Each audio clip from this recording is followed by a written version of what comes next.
אז פנה אליי משה, תעשה לי תריס בבקשה. ואני ישר הגעתי. לקחתי מידות, בחנתי את התשתית, פניתי לאלוף האלומיניום אמיר מאלומנט, והגעתי לאסוף את החומר. תריסי אלומיניום סופר איכותיים מוכנים להתקנה. מביאים את הציוד, פותחים את הסולם ומתחילים לעבוד. פלס, מטר ורצנו. אז זה מגיע שתי כנפיים ומסגרות. אני מתחיל להרכיב אותם בצורה מקצועית ואיכותית, ווואלה, מקבלים תריס אלומיניום כפול, יפה, מפולס ומבודד רעשים, ויוצר נחת ושקט נפשי ללקוח היקר שלי, משה ואשתו. תראו את הפתיחה הקלה והנוחה, את הנראות, כאילו זה תמיד היה שם. וזה היופי בבחירה, עבודה איכותית ומקצועית מבית ינוש הנדימנט מקצועי. אז פנה אליי משה, תעשה לי תריס בבקשה.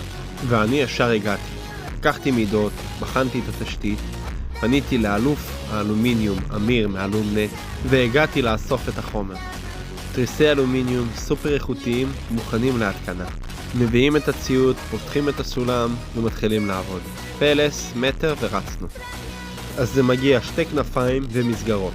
אני מתחיל להרכיב אותם בצורה מקצועית ואיכותית, ווואלה, מקבלים תריס אלומיניום כפול, יפה, מפולס ומבודד רעשים, ויוצר נחת ושקט נפשי ללקוח היקר שלי, משה ואשתו.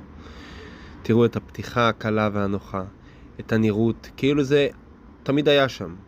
וזה היופי בבחירה, עבודה איכותית ומקצועית מבית ינוש הנדימנט מקצועי.